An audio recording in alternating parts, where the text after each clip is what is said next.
All right, I think we're going to get moving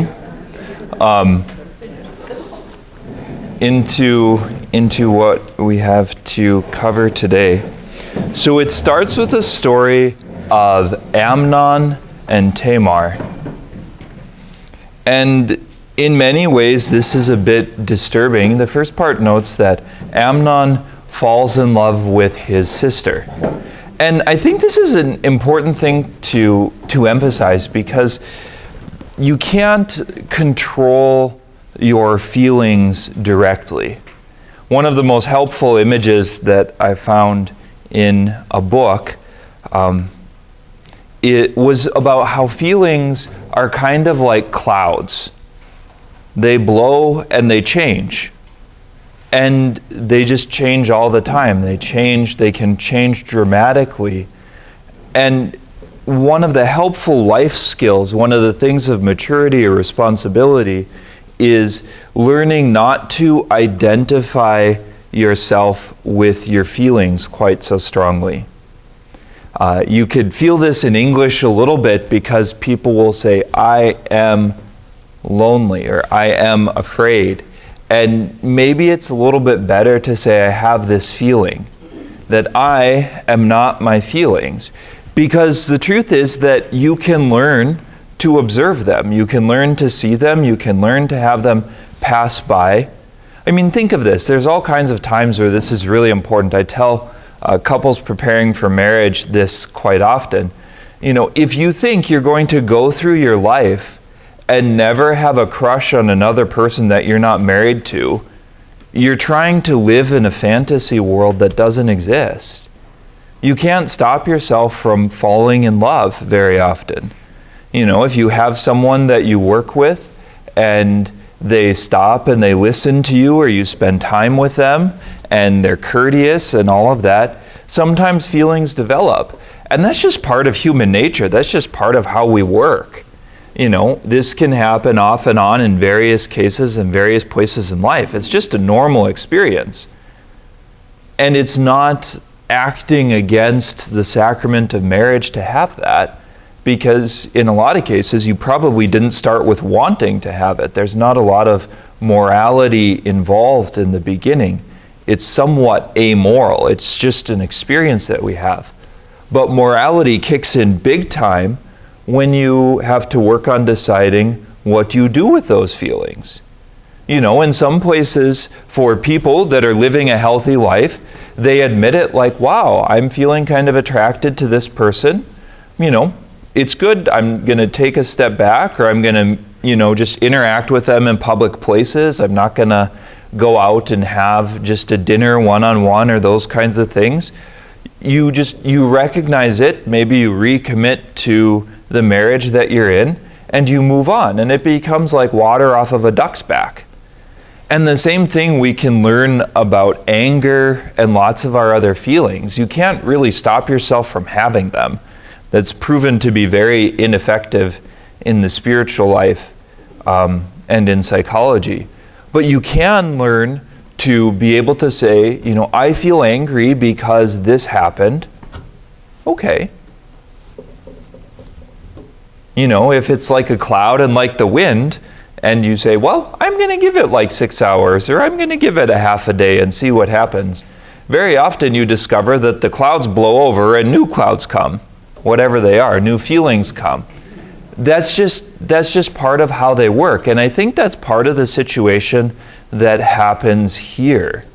Like, Amnon is attracted to his half-sister, but instead of allowing feelings to blow through, instead of allowing it to move on, instead of learning to master that, he gives into it.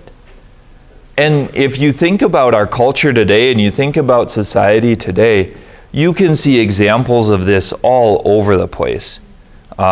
You know, if you watch the protests that are happening, some of the college campuses, you see people that are very, very caught up in their feelings, and they're acting, and they're dramatic, and, you know, all of that.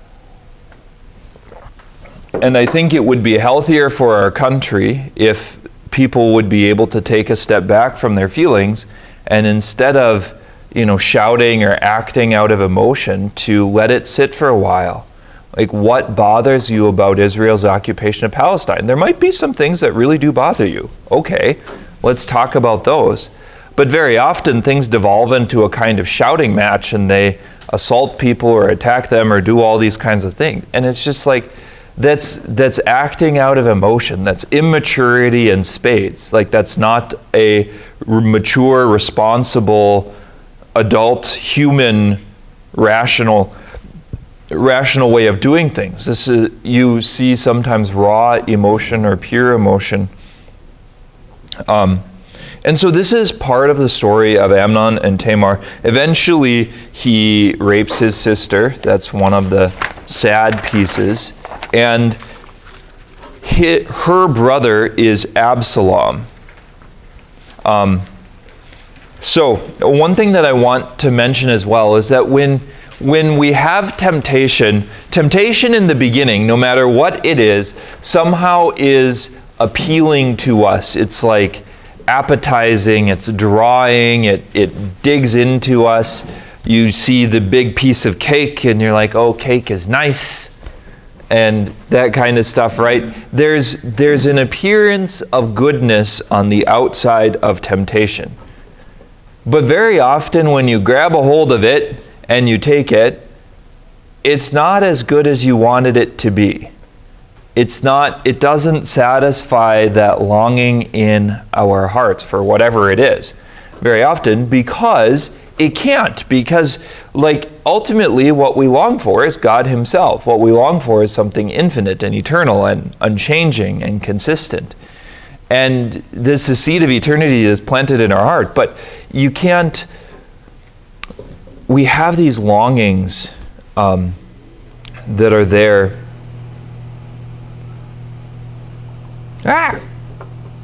Our milk thing made me lose my train of thought. There it is. We have these longings that are there, and on the front side, temptation is often very appealing. It appeals to our eyes, it appeals to our senses, it appeals to something in us. And then you commit to it and you do it, and you have this experience of it feeling kind of hollow, kind of dissatisfying. Dissipation is one of the best words, like as Bilbo Baggins says in Lord of the Rings, and you've heard me say before, like butter spread over too much bread. And it's a really great example. He has this ring, and so he's living forever. Like he's not aging. And at first that sounds really exciting, but his experience eventually is one of dissipation, of being too spread out, that life wears thin. And this is what you see with Amnon. Once he gives in to temptation, it turns into hatred. This happens so often. So often. Young people are in a relationship, the relationship goes too far, gets physical or whatever, and instead of that helping the relationship, it explodes. Because they become angry, they become frustrated. Like this story with Amnon is repeated again and again and again. You find all kinds of stories. People talk about having an affair, and an affair is fun. Well, it's secret and hidden and outside. And very often, once they actually leave their spouse for this person that they're having an affair with, it ruins it. It's lacking something that it had before. And those relationships rarely work out. One of the real tragedies that has been pointed out to me a number of times in different ways is, for instance, priests who end up leaving the priesthood because they're in a relationship with a woman. Those relationships almost never survive. I think the average is 5 or 6 years, and it's done for. And I wouldn't be surprised if the same is true of affairs and that kind of dynamic between people who were married and leave their spouse for an affair. Because once it's no longer secret, once it's actually not just exciting and you have to get to the nuts and bolts of living together, life is hard. And those problems that you had don't go away just because you're in a different situation. The problem is often inside. So the deed becomes known to Absalom and David does nothing to change it. I think this is a disturbing story, but it's really, really striking to me of how much of an echo this is. I think this is why it's included in the scriptures. What does this story echo?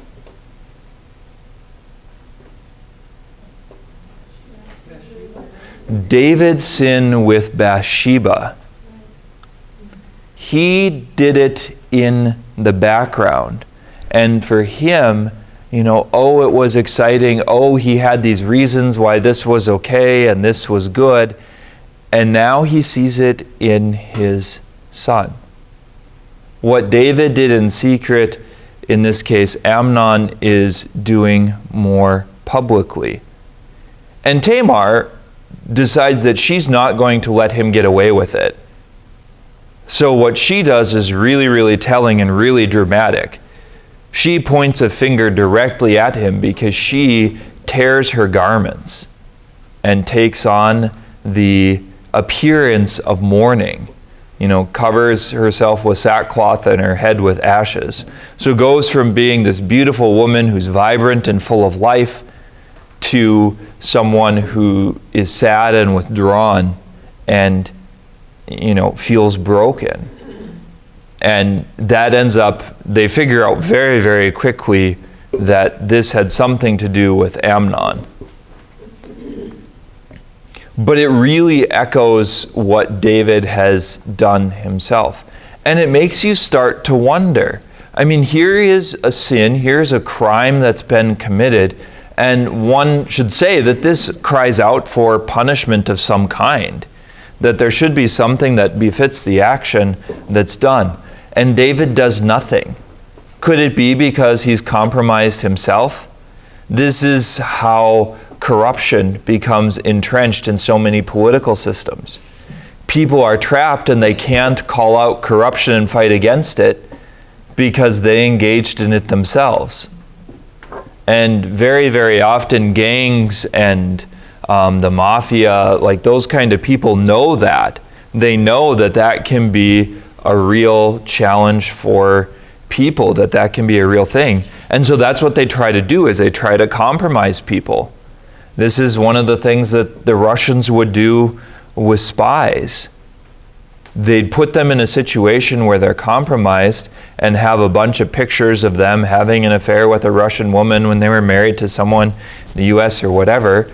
And then they'd say, if you don't start bringing us information, classified documents, we're sending this to the office of the president, or we're sending it to the press. We'll publish it in the Daily News. Yeah, and so in order to avoid the scandal, it's blackmail, but it happens all the time. Something like that. This could be in the life of David. He doesn't comment on his son doing this, at least in the story. Again, remember that this is a very limited story. We don't have the whole thing, but the author is trying to give us a sense of the magnitude of the problem. They're illustrating it in such a way that it really brings certain pieces to the forefront. And so one of the things in this story is you also see David's failure as a father.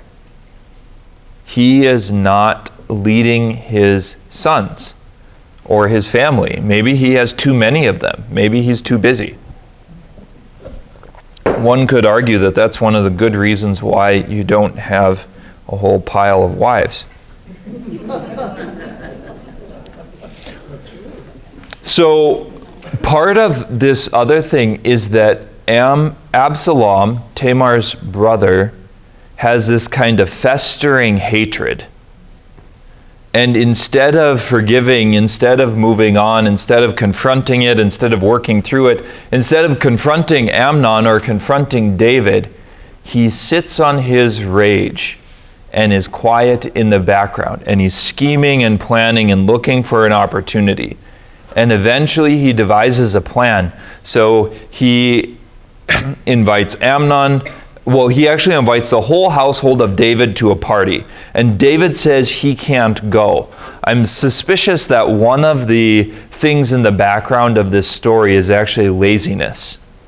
That David has become lazy. He likes life in his palace. He likes his cushions. He likes people that do things for him. He likes that kind of atmosphere. And you find that he doesn't really march out to battle. He's not leading the men like he was earlier in his life. That he kind of holes up in his palace and starts doing kingly things. It seems like it gets a hold of him. But the king is willing to send his entire family to visit Absalom. Absalom is further away. He makes particular note of inviting Amnon. And then when Amnon comes, he orders his men to kill him. And again, this is so much like David. David didn't kill people himself. He always had other people do it.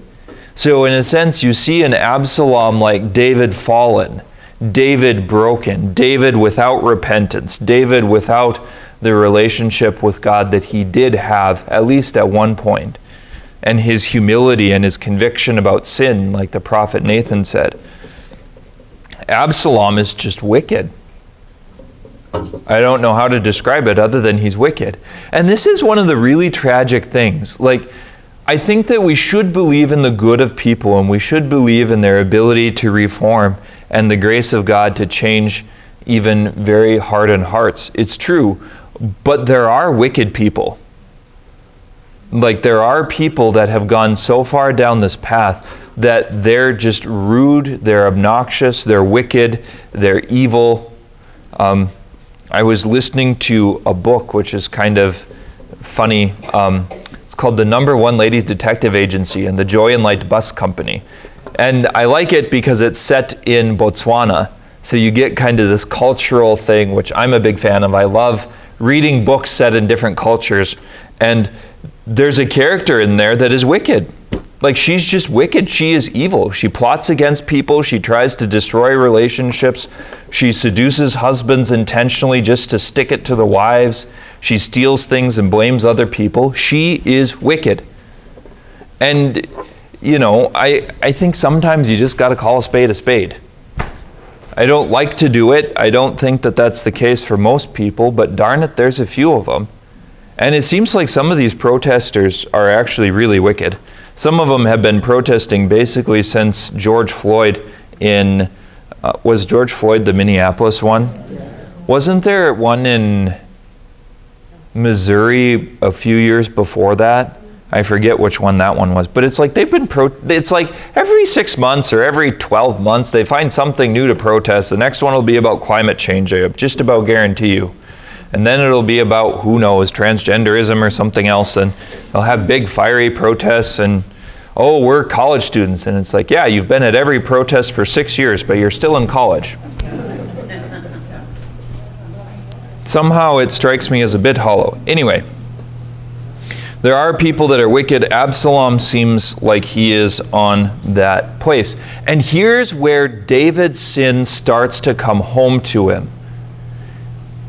When the messenger comes back, the initial impression is that all of his sons and daughters are killed. His entire family has been wiped out. And David is left, my suspicion is haunted by what Nathan the prophet had told him. You remember when Nathan corners him and tells him the story about the ewe lamb and makes this prediction, and David says he will restore fourfold. It ends up being that 4 of the sons of David die. This sin is paid fourfold. But now, can you imagine? He has felt guilty about this thing with Bathsheba. It's sort of solved now. He can't go back and change the past, so he's just kind of living with it.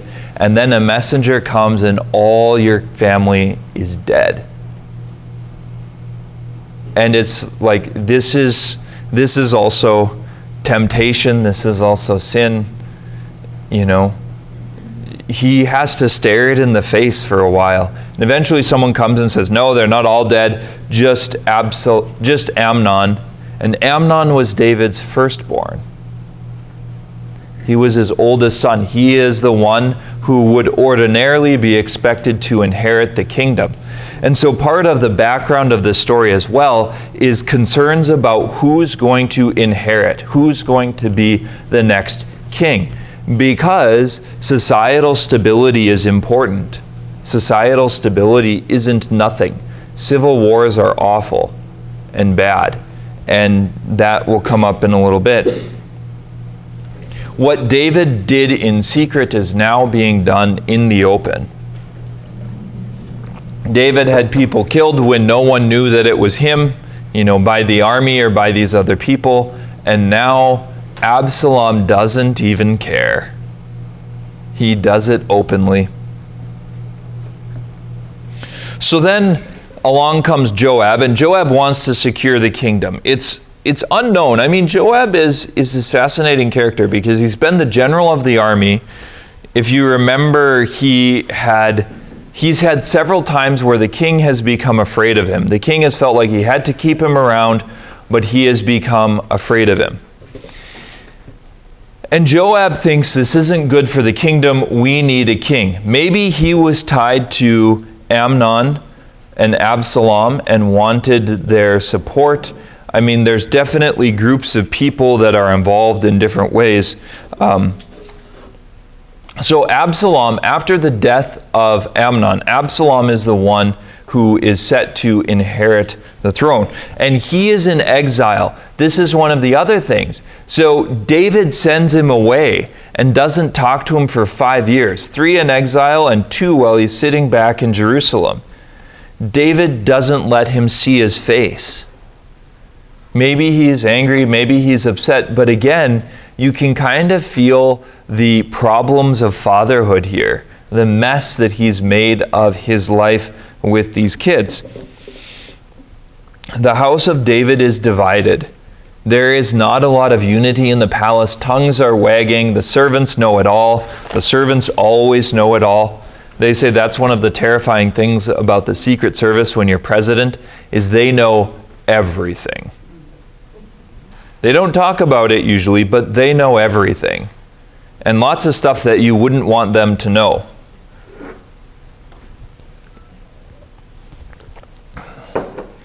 David is not completely ready to bring Absalom back into his presence, but eventually he does. It notes that Absalom was a handsome man, a beautiful man. He had lots of hair. That becomes important for the story later. Remember how all these details end up showing up again and again. Absalom doesn't have any indication that he's seeking the Lord. The only time he does is when he lies about it. So, what he does, because he comes back to Jerusalem, and even Joab won't talk to him. So what is his recompense? What does he do? He burns his field. Now, I mean, if your neighbor was like, yeah, I wanted to talk to you, so I burned your house down. The chances of you talking to them in any sort of tranquil state are minimal, right? And Absalom does this to Joab's field. So Joab is like, okay, got to talk to the guy. Absalom's like, why did you bring me here? The king won't talk to me. This isn't working. And eventually this reconciliation with the king is effected. But the problem is Absalom is now looking to get the kingdom. So, chapter 15, it notes that he acquires chariots. Now this to us sounds like, oh yeah, well, whatever, they all had chariots, they all had horses. Fair enough. But earlier in the Bible, in the book of, I think it's Deuteronomy, or when they're asking Samuel for a king, one of the signs of a bad king is that they will acquire chariots. It's something that God had specifically forbidden. Some scholars argue it's because chariots are used for offensive wars, invasion and conquering new territory, and not for defensive wars. That could be it. We don't really know. But for some reason or another, God was against them having chariots. And so it notes that Absalom acquires chariots. And so if you know the scriptures and you know the earlier piece, it's like the warning bell is ringing. Like this, so this guy isn't consulting the Lord. He's acquiring chariots. He stands at the gate of the city and he issues judgments, which was a normal thing. That's kind of how monarchies worked, is, you know, they would be the final judges for different court cases and those kinds of things. But instead of just issuing judgments, he's like, well, if I were king, it would be different. If I were in charge, I would be so much better than that guy. That kind of thinking also rarely works. The people that don't suspect themselves turning into tyrants do all the time. I've seen it happen to priests. I know of one that was a good pastor, and he got promoted and he became the vicar general, which is sort of like the second in command to a bishop, and he became a jerk. He was awful. Power went straight to his head. If you don't think it'll happen to you, you're deceiving yourself. You're lost, because it's like the only people where power doesn't go to their head are the ones that know that it could, that suspect themselves. If you remember the disciples at the Last Supper, when Jesus is talking about one of them will betray him, all of them except for Judas ask, is it me? They see the sense that they could be the one to betray him, that it's not that hard, that sin isn't far away. It's not hard to give into it in a big way. And again, the problem is that David lets this go on for years and years. He knows that Absalom is causing problems. And the specific problem that Absalom is causing is setting up a division in the kingdom. He's trying to get people onto his side to foment this division. And it happens. Absalom eventually lies about making a vow to the Lord to go pray to him in Hebron. And he goes and he takes this man named Ahithophel. And this man is Bathsheba's grandfather. So it's very, very possible that he has nurtured a grudge against David, killing his son-in-law, or his grandson-in-law, for some time. But he had become one of the king's most trusted advisors. And now in the moment of difficulty, you can tell that he's cast his lot with Absalom. So Absalom goes to Hebron. He has the people acclaim him as king, and he has the support of the people in the countryside. So he sort of marches back to Jerusalem triumphantly. And David hears about it and realizes he has to flee. The intrigue has entered the palace. And so David leaves, but one of the hallmarks is how differently David behaves than Absalom. He brings priests and he brings his whole household with him, and they're carrying the ark. And eventually he meets the priests and says, take the ark back into Jerusalem, and kind of says this strange phrase, but it's more along the lines of, I pray that the Lord will restore me and I will be able to see him again and pray to him again. David also is entering into the intrigue here. He knows that he needs spies in the inside of the city. He needs to know what Absalom is doing. And so sending the priest back is also his way of having some allies on the inside. And he believes, maybe rightly so, that Absalom isn't going to go after the priests. It notes that David has the loyalty of his men, and especially of a foreigner, Ittai the Gittite. Ittai is from the region of Gath or something like that, which is one of the Philistine cities. And here is one of the beautiful things, because it notes he actually ends up becoming one of the commanders of David's army. And he becomes a very important figure. But he's a foreigner who joins himself to the people of Israel. And that, I think, is a foreshadowing of the extension of the covenant to the nations. That it's not just for the people of Israel alone. So David is fleeing, and he stops and weeps on the Mount of Olives. He sees his sins before his eyes. He's leaving his beloved capital. It's like he's lost everything that he was going for. He was king. He had a palace. He had sons. He should have been happy. He wasn't. He takes Bathsheba. He has Uriah killed. And now that child died. Now another son has died. His third son is taking over the kingdom and throwing him out.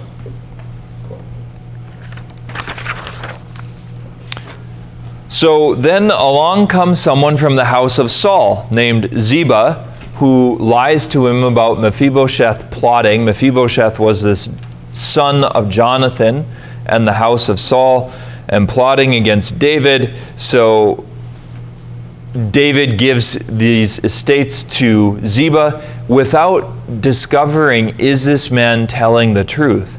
Again, you can kind of see the failure on David's part. It turns out later we find out that he lied.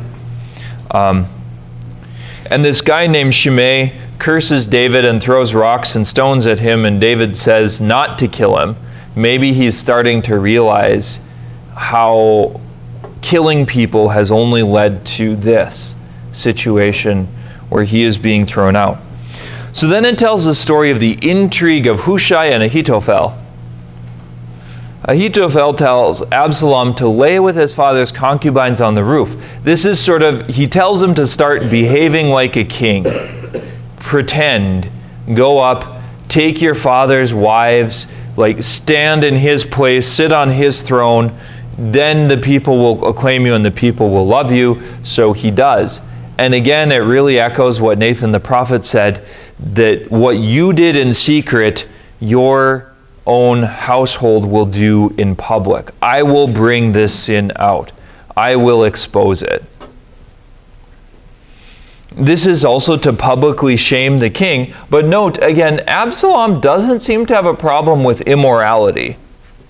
There's no conscience, no Lord, no priest, no ark. He's just cruising along toward hell. Ahithophel tells Absalom to head out with men and pursue David. And this is one of the places where you start to see. Hushai was one of these people that David sent back to be an advisor. He lied to Absalom, and Absalom didn't catch it either. And in this case, Hushai says, you shouldn't go out and fight your father in the wilderness, because your father is good at this, terribly good at this. And you're going to end up losing a bunch of men. And if you lose a bunch of men, if you lose a battle, then the people are going to say, you're not really king. David is. David will come back and be in authority, and you will be lost. So he says, gather the whole countryside about you. Why would he say that? Think ancient world. There's something about this that should sort of spark your interest. It takes a while. This takes time.